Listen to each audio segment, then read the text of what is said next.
graça e a paz, amados. Estamos aqui novamente e nós vamos hoje para a aula 13 com um tema maravilhoso, visitação e assistência social. Pegue a sua apostila ou então acompanhe comigo agora a leitura da introdução. Página 11, lição 13, Fundamentos da Fé Cristã, Visitação e Assistência Social. O Ministério de Visitação e Assistência Social pode ser considerado um dos mais importantes ministérios da Igreja. No entanto, a escassez de voluntários para essa obra é assustadora. Nesta aula veremos o quanto esses ministérios podem revolucionar e consolidar, por meio do amor, um verdadeiro crescimento espiritual e numérico para o corpo de Cristo. Primeiro tópico da apostila, o Ministério da Visitação. Porque tive fome e destes-me de comer, tive sede e destes-me de beber, era estrangeiro e hospedaste-me, estava nu e vestistes-me, adoeci e visitastes-me, estive na prisão e fostes ver-me. Então os justos lhe responderão, dizendo: Senhor, quando? E respondendo o rei lhes dirá: Em verdade vos digo que quando fizestes a um dos meus pequeninos irmãos, a mim o fizestes. Mateus 25, de 35 a 40. Você vê o Ministério da Visitação e Assistência Social no texto acima?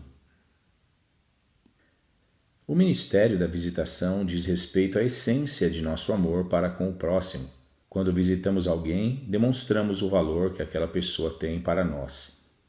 Note o quanto Zaqueu foi tocado ao saber que Cristo iria visitá-lo em sua casa. Certamente seu coração foi inundado pela alegria de saber que Jesus se importava com ele. Lucas 19, versículos 5 e 6. Vamos ler. E quando Jesus chegou àquele lugar, olhando para cima, viu-o e disse-lhe: Zaqueu, desce depressa, porque hoje me convém pousar em tua casa. E apressando-se desceu e recebeu-o com júbilo. Esse texto mostra de forma muito clara que, ao encontrar Jesus ali, Zaqueu, ele não tecia o mesmo sentimento que os judeus tinham pelos cobradores de impostos, uma vez que eles eram tidos na nação de Israel como verdadeiros traidores e ladrões, porque acreditava-se que eles cobravam demais, embora isso pareça ser verdade, porque no contexto desta passagem nós vemos o pesar na consciência de Zaqueu quando Jesus ali estava. Ele ainda se declara que caso tenha roubado algo de alguém, ele devolveria tal dinheiro pagando 4 vezes mais o que ele havia tomado. Mas, independente desta questão da confissão de Zaqueu, a maravilha do texto é exatamente que Jesus tinha como prática natural dele visitar as pessoas. Quando nós visitamos alguém, como nós já lemos aqui na apostila, nós estamos demonstrando o quanto aquela pessoa é importante para nós.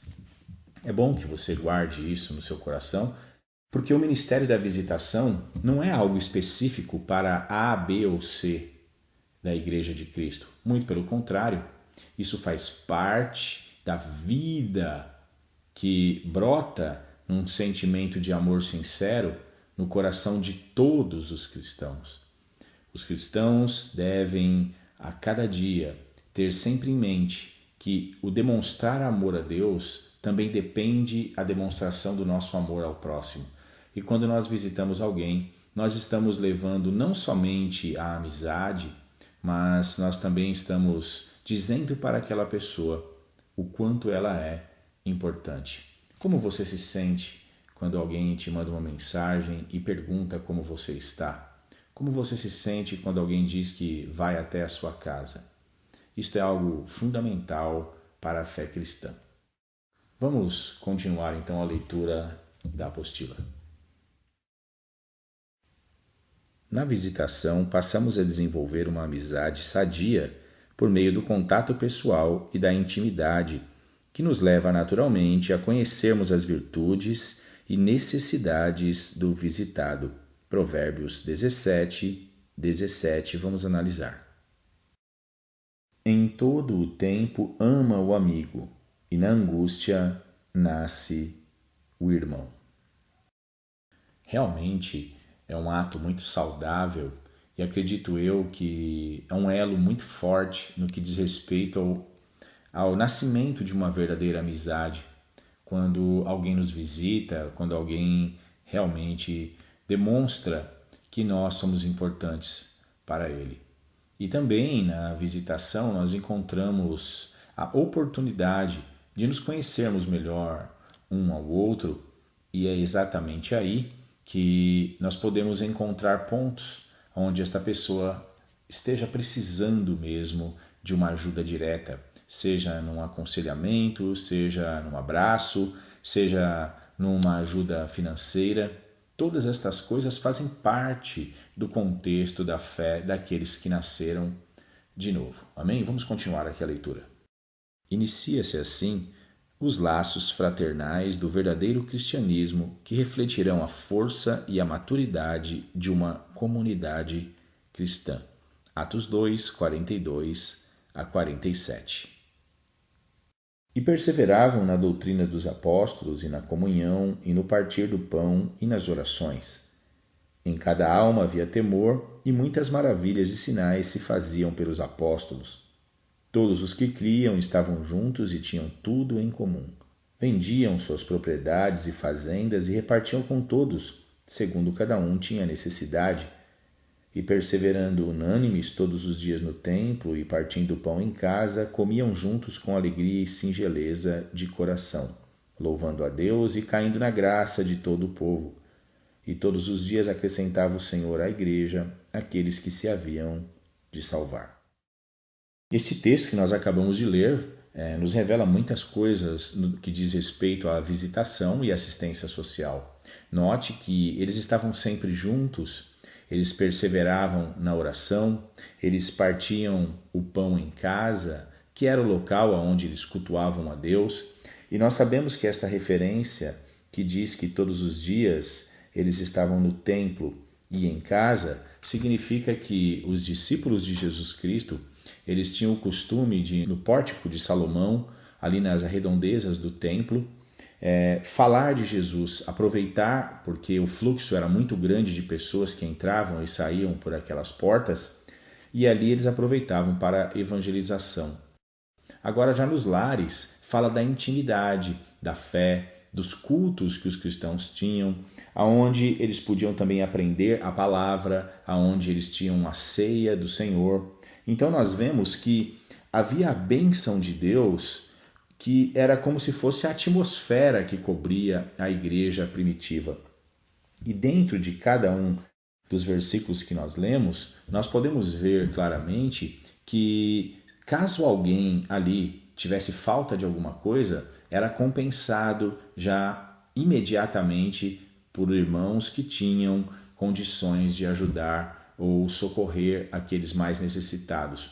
Tudo isso só foi possível atingir exatamente porque eles se visitavam mutuamente, porque eles estavam, na maioria do tempo, sempre juntos ou na evangelização ou nos lares no partir do pão. Havia esse espírito de amizade que os envolvia e os tornava um. E o resultado de tudo isso é óbvio.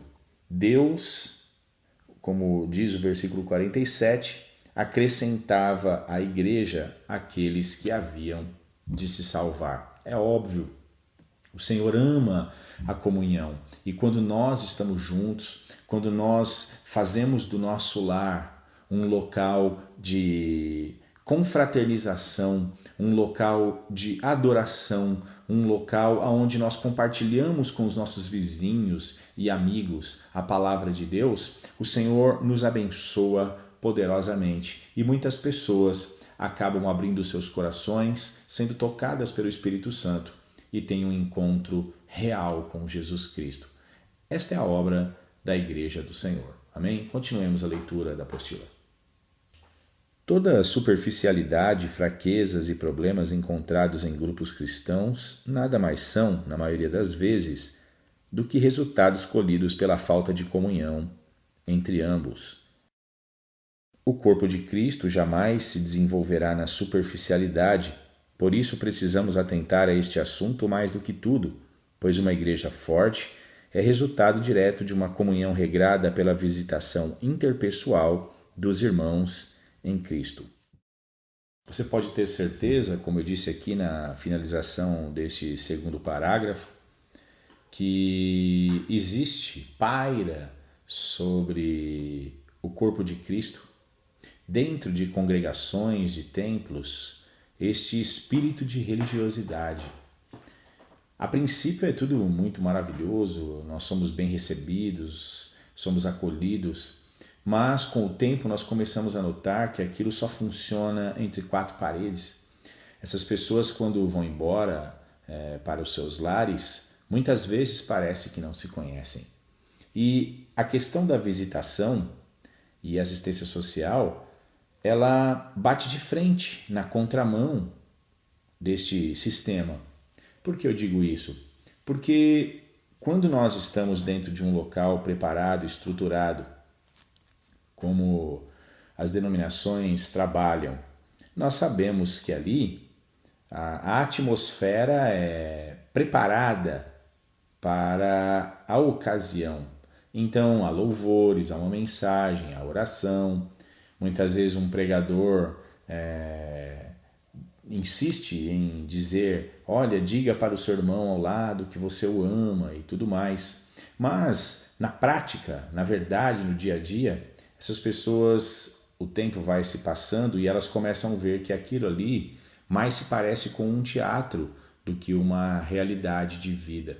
Totalmente diferente do que nós vemos na palavra de Deus, porque eles se reuniam nos lares, nas casas das pessoas, onde não havia um sistema. Muito pelo contrário, era na espontaneidade que eles falavam de Cristo, que eles louvavam a Deus e que eles partiam o pão. Então, o sistema que nós vemos na atualidade, principalmente, ele vai na contramão daquilo que nós podemos compreender como saúde para o corpo de Cristo. Quando nós passamos a enxergar que a prática do amor, a prática do evangelho é mais poderosa do que todos os sistemas reconhecidamente evangélicos na atualidade, então há uma liberdade nos corações e essa espontaneidade faz com que nós nos importemos com o irmão. Porque quando você visita a casa de uma pessoa, quando você olha nos olhos dela e você conversa com ela, você passa a conhecer o histórico, a vida, as necessidades dessa pessoa.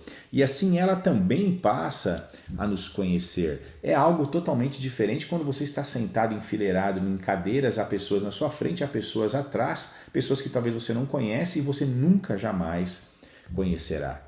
Então, a quebra deste tabu religioso é exatamente o retorno para a pureza do Evangelho, que era exatamente como nós acabamos de ler aqui neste texto de Atos.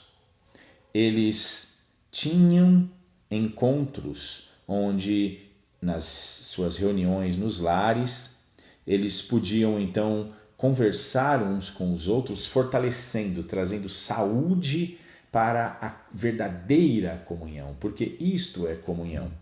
Comunhão é quando nós fazemos parte da vida de um irmão e este irmão faz parte da nossa vida, porque nós dois temos mutuamente o mesmo alvo, que é o amor, que é o crescimento do corpo de Cristo.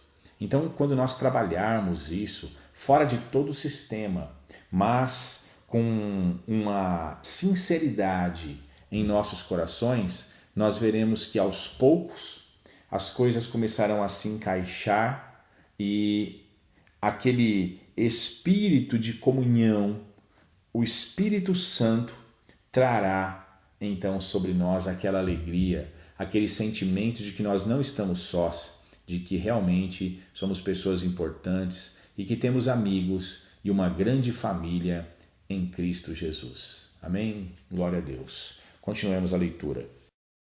Esse assunto é tão sério que Tiago ressaltou que a religião aprovada por Deus é centralizada na visitação ao nosso próximo. Tiago 1:27. A religião pura e imaculada para com Deus, o Pai, é esta: visitar os órfãos e as viúvas nas suas tribulações e guardar-se da corrupção do mundo. Veja que a revelação que Tiago tinha da verdadeira, pura e imaculada religião para com Deus, o Pai, era visitar as pessoas como os órfãos e viúvas em suas tribulações e também abster-se dos pecados da corrupção deste mundo.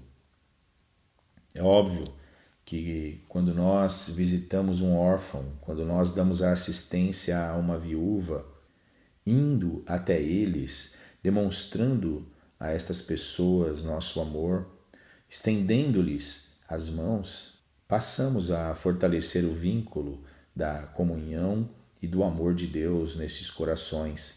É um semear profundo, real e verdadeiro. Não são palavras, não tem nada a ver com sistemas religiosos, mas tem a ver com o seu estilo de vida. Agora, religião aqui é tratada por Tiago não como um sistema religioso conhecido na atualidade, mas como a prática que emana do mais profundo do nosso ser, porque demonstra que nós nos importamos com o nosso próximo a tal ponto de ir até eles onde quer que eles estejam para socorrê-los. Glorificado seja o nome de Jesus. Continuando aqui para terminarmos o primeiro tópico, já nosso Senhor, em uma de suas ministrações proféticas, faz clara distinção entre o destino dos crentes que fizeram da visitação e da assistência social parte integral de sua fé e os que foram antipáticos a este ministério. Mateus 25, 31 a 46. Nós vamos complementar o texto que nós lemos no início deste tópico. E quando o Filho do Homem vier em sua glória e todos os santos anjos com ele, então se assentará no trono da sua glória, e todas as nações serão reunidas diante dele, e apartará uns dos outros, como o pastor aparta dos bodes as ovelhas. E porá as ovelhas à sua direita, mas os bodes à esquerda. Então dirá o rei aos que estiverem à sua direita: Vinde, benditos de meu Pai, possuí por herança o reino que vos está preparado desde a fundação do mundo. Porque tive fome e deste-me de comer, tive sede e destes-me de beber, era estrangeiro e hospedastes-me, estava nu e vestistes-me, adoeci e visitastes-me, estive na prisão e fostes ver-me. Então os justos lhe responderão, dizendo: Senhor, quando te vimos com fome e te demos de comer, ou com sede e te demos de beber? E quando te vimos estrangeiro e te hospedamos, ou nu e te vestimos? E quando te vimos enfermo ou na prisão e fomos ver-te?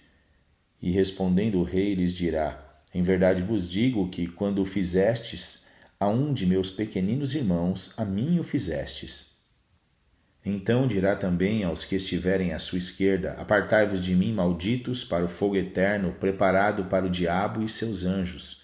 Porque tive fome e não me destes de comer, tive sede e não me destes de beber.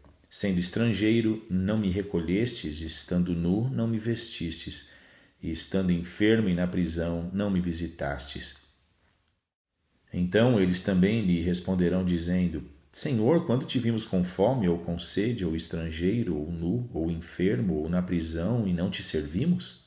Então lhes responderá, dizendo: Em verdade vos digo que, quando a um destes pequeninos o não fizestes, não o fizestes a mim.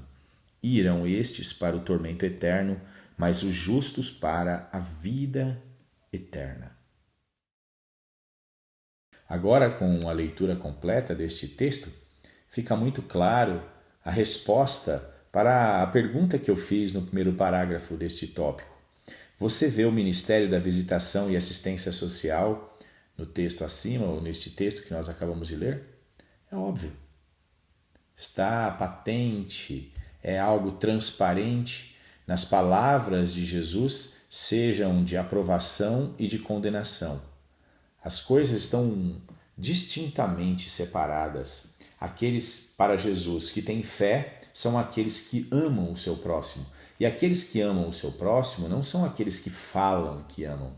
Não são aqueles que simplesmente professam a fé no Senhor Jesus, mas são aqueles que visitam, são aqueles que vão até os perdidos, são aqueles que estendem a mão ao seu amigo, que estendem a mão ao seu irmão na fé, que visitam os pais, que visitam os parentes.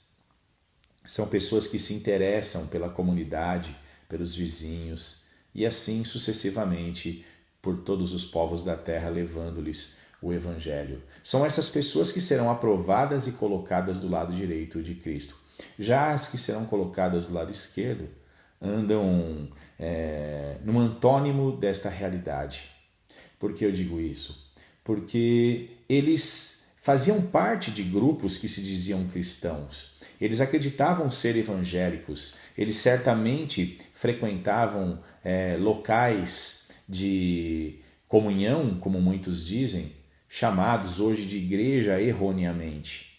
Mas, quando saíam dali, eles fechavam a porta para o mundo. Eles tinham suas próprias vidas e não havia aquele entrosamento, não havia aquela dedicação. Eles não deram importância às pessoas que estavam do lado de fora. Eles só se importavam muitas vezes naquilo que ocorria entre quatro paredes, coisa que com o tempo pode se tornar um péssimo teatro evangélico. Eu digo, estes que foram condenados por Cristo e que serão condenados na sua vinda, eram pessoas que o chamavam de Senhor, Senhor, mas não fizeram o que Ele nos manda. E o que é que Ele nos manda? Que nós nos amemos uns aos outros e que nós tratemos as pessoas como nós gostaríamos de ser tratados por elas. Não há nada melhor do que uma amizade, não há nada melhor do que receber a visita de alguém que se importa conosco. Então, que nós possamos pensar agora, fazendo uma autoanálise, se nós estamos mais parecidos com a atitude negligente daqueles que serão colocados do lado esquerdo e condenados, ou daqueles que realmente demonstraram amar o seu próximo, porque foram até eles em tempo oportuno e em tempo inoportuno. Amém? Vamos para o próximo tópico. A necessidade gritante da visitação. Ninguém pode desenvolver-se como pessoa sem a ajuda de alguém. Logo, ninguém é independente de outrem. Essa regra também serve para as coisas espirituais. Quando alguém se achega a Cristo semelhante a uma criança, essa pessoa precisa de ajuda. Precisa de alguém que a ajude a desenvolver-se na fé e no conhecimento. Vamos ler esse texto de 2 Timóteo 1:5. Trazendo à memória a fé não fingida que em ti há, a qual habitou primeiro em tua avó Lóide e em tua mãe Eunice, e estou certo de que também habita em ti. Este texto mostra que o grande legado que nós podemos passar para os nossos filhos, principalmente, é a fé. Nós vemos claramente que Paulo diz para Timóteo que Timóteo foi instruído pela sua mãe e a sua mãe, consecutivamente, foi instruída pela avó de Timóteo. Assim, nós vemos que todos nós precisamos de ter a ajuda de alguém. Eu quero dar um exemplo aqui muito claro que nós encontramos em locais como onde eu moro, em zona rural principalmente, que servirá como ilustração para você entender o que eu quero dizer com nós precisarmos da ajuda de outros, principalmente no início da nossa fé. E aí que a visitação faz toda a diferença. Nós compramos para fazer a separação das terras em locais de zona rural os chamados mourões. E esses mourões são extraídos de troncos de árvores, normalmente de eucaliptos. E nós vemos que muitos são verdadeiras toras maciças que são ali muito bem fincadas na terra. No entanto, é muito comum nós vermos pelos caminhos que é colocado esses mourões num local bastante fortalecido, você vê que ele é socado ali na terra e se torna ali imóvel. E então é-se passado o arame farpado para outros mourões. Mas nós vemos que em muitos intervalos são verdadeiros galhos finos de árvores que estão ali sustentados pelos mourões. Ou em outras palavras, quando uma pessoa se achega a Cristo, ele é aquele galho fino que precisa de alguém para sustentá-lo, que precisa de alguém para auxiliá-lo na fé, para instruí-lo na palavra do Senhor. Então, a visitação cai aí como uma luva, porque essa pessoa pode ser visitada, ela pode ser discipulada por um cristão, por uma cristã, por alguém que realmente se importe com ela. E ela, um dia, também se tornará aquele mourão maciço, firme no Senhor, que sustentará aqueles galhos menores, ainda tenros, fracos e finos no decorrer do caminho, até que eles também possam um dia serem fortalecidos. É exatamente isso que Paulo disse a Timóteo. Eu espero que você tenha compreendido também essa ilustração. Amém? Vamos continuar. A pessoa precisa ser enturmada à igreja. Temos os exemplos de dois grandes vultos do passado e que, diferente do que muitos pensam, também precisaram da ajuda dos irmãos.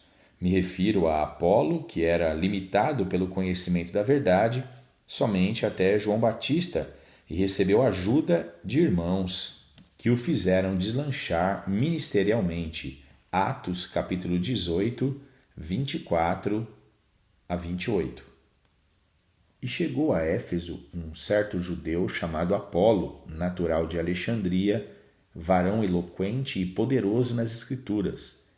Este era instruído no caminho do Senhor e fervoroso de espírito, falava e ensinava diligentemente as coisas do Senhor, conhecendo somente o batismo de João. Ele começou a falar ousadamente na sinagoga. Quando ouviram Priscila e Áquila, o levaram consigo e lhe declararam mais pontualmente o caminho de Deus.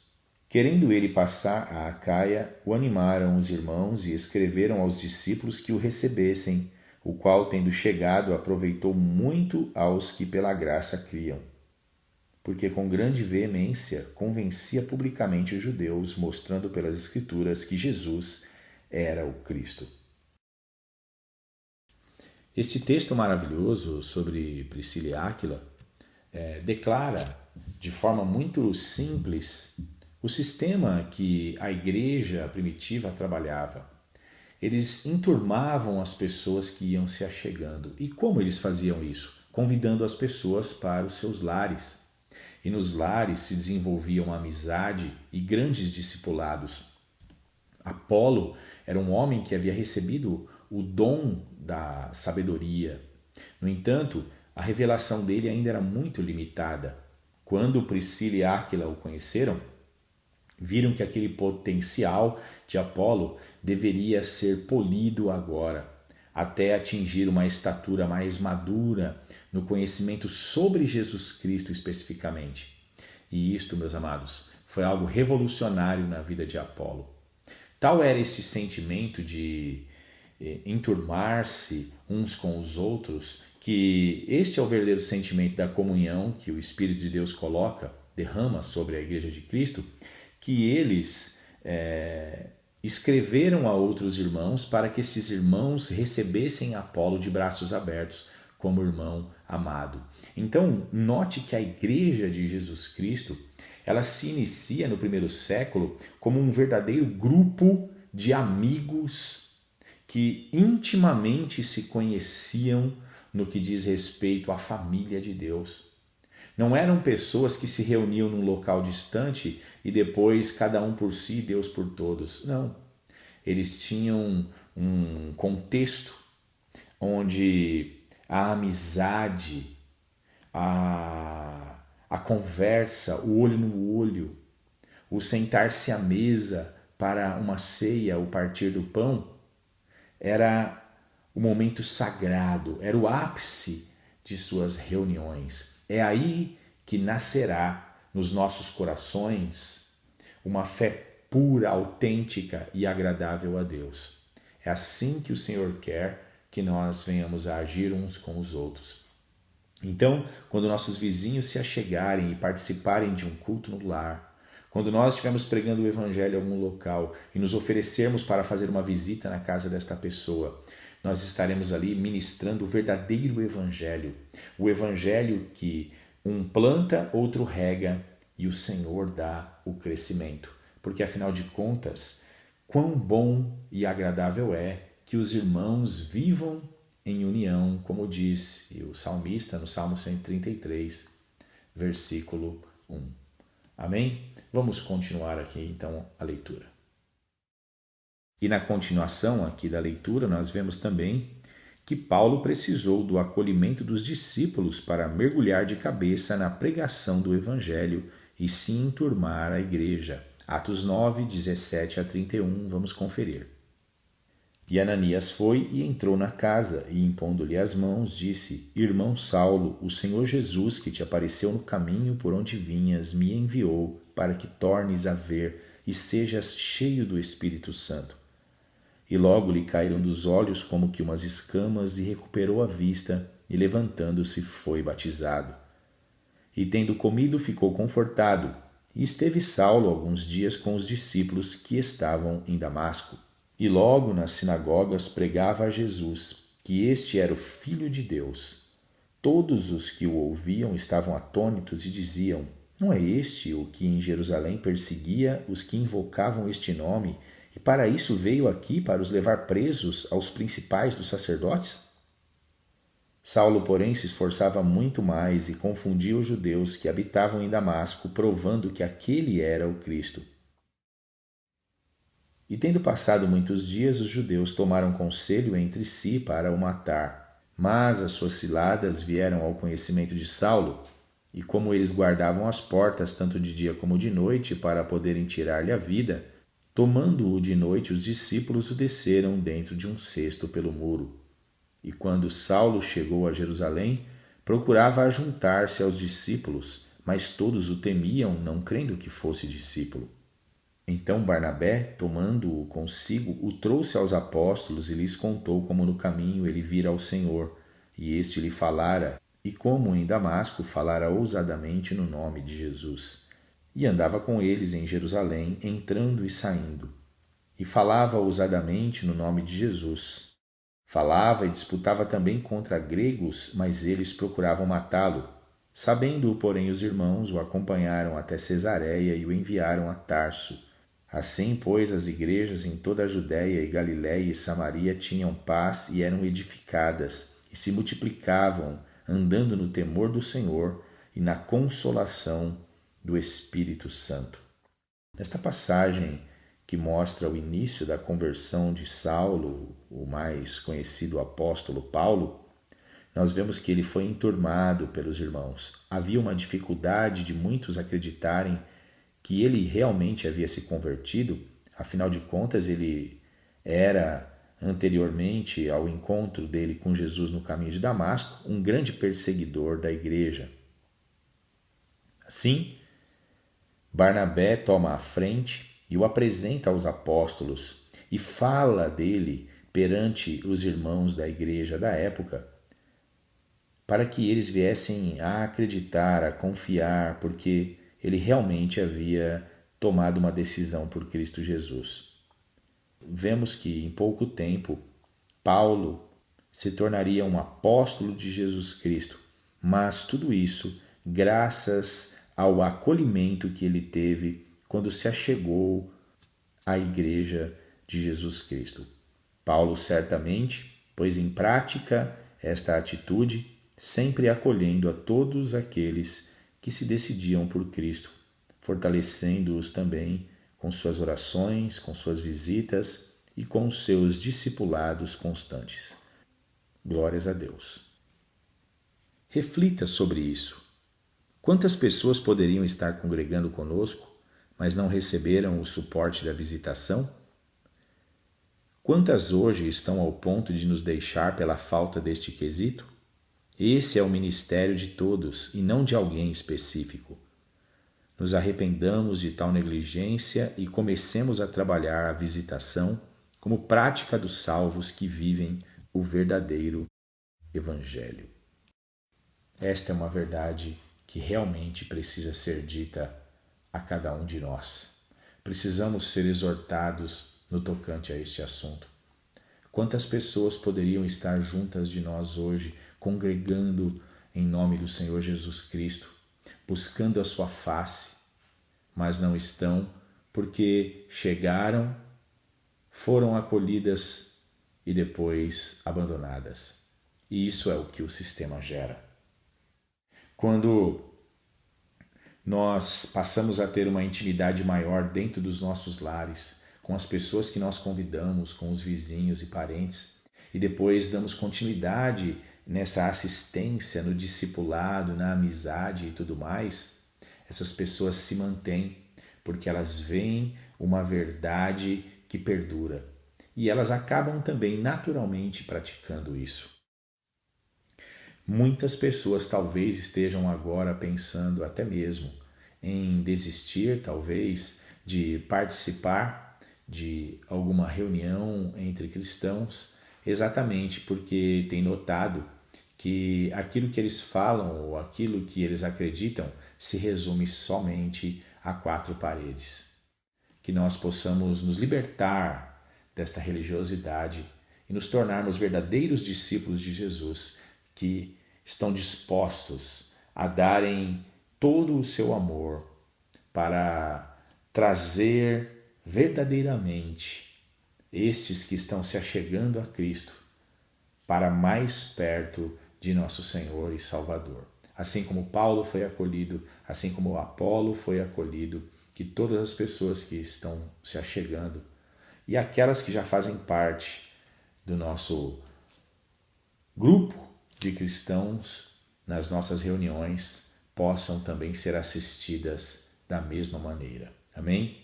Que isso perdure até o retorno de Jesus, porque depois dele nós teremos a mais perfeita comunhão por toda a eternidade na presença do nosso Salvador. Glórias ao Pai, ao Filho e ao Espírito Santo. Vamos concluir agora, então, com o assunto de assistência social. Obviamente que a assistência social anda de mãos dadas com a visitação. Uma vez conhecendo as necessidades de alguém que foi visitado, inicia-se a elaboração do que é necessário para suprir tais carências. A Igreja precisa estar inteirada de tal situação para que todos cooperem juntamente para a resolução ou amenização do problema, conforme os textos que estão entre parênteses. Vamos ler cada um deles. Primeiramente, Atos 2, 44 e 45. Todos os que criam estavam juntos e tinham tudo em comum. Vendiam suas propriedades e fazendas e repartiam com todos, segundo cada um tinha necessidade. Um texto muito claro e bastante revolucionário, uma vez que eles não simplesmente estendiam a mão com um pedaço de pão ou com uma muda de roupa. Muitas vezes, eles abriam mão de seus bens para ajudarem de forma substancial aqueles que necessitavam. Tremendo testemunho esses irmãos davam naquele período inicial da Igreja de Jesus. Agora nós vamos ler Atos 4, 34 e 35.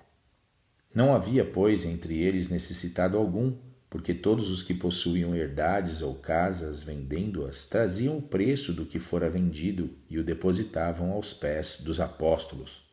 E repartia-se a cada um segundo a necessidade que cada um tinha.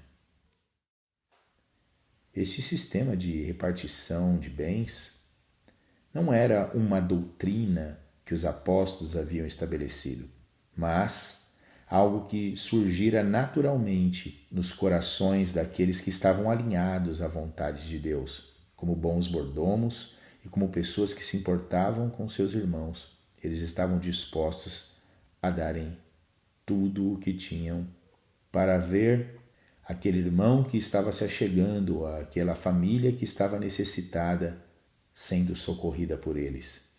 Tudo isso nos arremete ao texto que nós lemos no início. Porque tive frio e me vestistes, estava com fome e destes-me de comer. Que nós possamos resgatar esta prática na atualidade e certamente iremos revolucionar a nossa geração. A igreja primitiva tinha como lema do Evangelho pleno a assistência para com os pobres. Gálatas 2, versículo 9 e 10. Vamos ler. E conhecendo Tiago, Cefas e João, que eram considerados como as colunas, a graça que se me havia dado, deram-nos as destras em comunhão comigo e com Barnabé, para que nós fôssemos aos gentios e eles à circuncisão, recomendando-nos somente que nos lembrássemos dos pobres, o que também procurei fazer com diligência.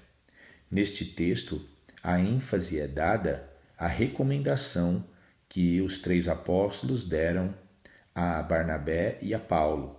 Eles deveriam pregar o Evangelho, mas dentro da concepção apostólica, pregar o Evangelho não poderia ser somente lançar palavras, mas deveria também haver a prática da assistência social, da ajuda direta para com os pobres. Assim, eles estariam pregando verdadeiramente as boas novas do reino de Deus. Aleluias! Que seja assim também a nossa compreensão da verdade.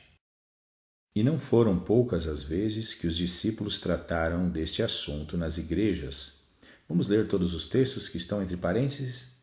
Primeiramente, Romanos 12, versículo 13. Comunicai com os santos nas suas necessidades, segui a hospitalidade. Veja que o texto fala sobre assistência social, quando se refere às necessidades dos santos ou dos irmãos em Cristo, e também a receptividade nos lares, que é a hospitalidade, estarmos sempre de portas abertas para receber os amados na fé. Ainda em Romanos, capítulo 15, 25 e 26. Mas agora vou a Jerusalém para ministrar aos santos, porque pareceu bem a Macedônia e a Acaia fazerem uma coleta para os pobres dentre os santos que estão em Jerusalém. Mais uma vez, uma referência entre a ajuda mútua entre aqueles que faziam parte da igreja primitiva. Muitos irmãos estavam passando necessidades em outros países e irmãos que tinham ciência desta realidade ajudavam-nos à distância. Mesmo numa época tão remota, o amor que eles tinham atravessava as fronteiras e muitas vezes países inteiros. Este é o amor que Deus quer encontrar em nós. Agora 1 Coríntios 16, 1 a 3. Ora, quanto à coleta que se faz para os santos, fazei vós também o mesmo que ordenei às igrejas da Galácia. No primeiro dia da semana, cada um de vós ponha de parte o que puder ajuntar, conforme a sua prosperidade, para que se não façam as coletas quando eu chegar. E quando tiver chegado, mandarei os que, por cartas, aprovardes, para levar a vossa dádiva a Jerusalém. Mais uma vez, nós vemos Paulo envolvido aqui ministerialmente com a questão da assistência social aos irmãos necessitados no primeiro século.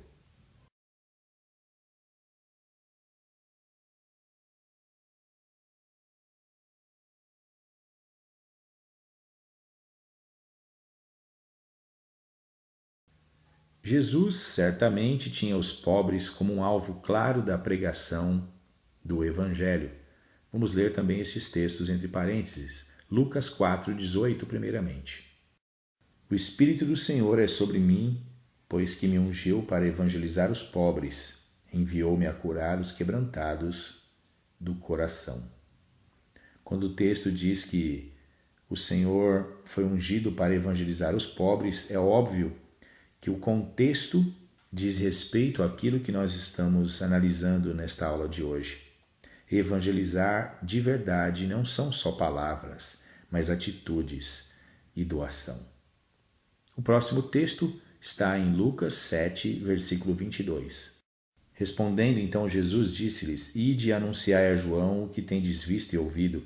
Os cegos veem, os coxos andam, os leprosos são purificados, os surdos ouvem, os mortos ressuscitam e aos pobres anuncia-se o Evangelho. Mais uma vez, devemos entender que o anúncio do Evangelho aos pobres, aqui neste texto, engloba também a assistência social, mais do que palavras, obviamente. Agora em Lucas 14, 12 a 14. E dizia também ao que o tinha convidado: Quando deres um jantar ou uma ceia, não chames os teus amigos, nem os teus irmãos, nem os teus parentes, nem vizinhos ricos, para que não suceda que também eles te tornem a convidar e te seja isso recompensado. Mas quando fizeres convite, chama os pobres, aleijados, mancos e cegos, e serás bem-aventurado, porque eles não têm com o que tu recompensar, mas recompensado serás na ressurreição dos justos. Jesus aqui faz uma referência ao texto que nós analisamos no início do estudo. Quando ele voltar, quando ocorrer a ressurreição dos mortos, aqueles que estenderam a mão ao seu próximo, aos pobres, aqueles que realmente entenderam o que é viver o Evangelho, serão colocados do lado direito do Senhor, porque mostraram pertencer ao seu reino de amor. E por fim, ainda em Lucas, capítulo 18, versículo 22. E quando Jesus ouviu isso, disse-lhe: Ainda te falta uma coisa. Vende tudo quanto tens, reparte-o pelos pobres e terás um tesouro no céu. Depois vem e segue-me. Como nos demais textos, era um lema de Jesus sempre envolver a questão social em suas mensagens, porque realmente para ele não havia sentido palavras vazias, ainda que bonitas. Terminando aqui, no último parágrafo da aula da apostila, encerro este estudo com uma pergunta incisiva e perturbadora. Uma igreja sem estes ministérios pode ser considerada uma igreja verdadeira? A resposta mais correta a esta pergunta é não. Uma igreja sem estes ministérios não é uma igreja verdadeira. Eu encerro o estudo de hoje trazendo à memória uma verdade absoluta, inegável e que jamais pode ser esquecida. Nós somos os verdadeiros pobres no contexto geral deste estudo. Nós éramos aqueles que vivíamos na solidão do egoísmo, distantes de Deus. Mas Ele nos amou de tal forma que deixou a sua glória e nos visitou aqui neste mundo. Sim, Jesus calçou as sandálias do amor e visitou a terra, sujando ali também os seus pés com o pó das estradas deste mundo. Ele visitou as pessoas no passado e Ele continua visitando todos aqueles que abrem as portas de sua casa, de seus corações, para que Ele entre. Jesus, o maior de todos os missionários, e eu encerro dizendo, o maior de todos os pregadores, porque Ele não só falou, Ele deu a sua vida pelo resgate de todos. Que nós possamos encarnar esta palavra e que Deus possa encontrar em mim e em você pessoas que se importam verdadeiramente como Ele se importou com cada um de nós. Que Deus lhe abençoe e até a próxima aula, se ele assim o permitir.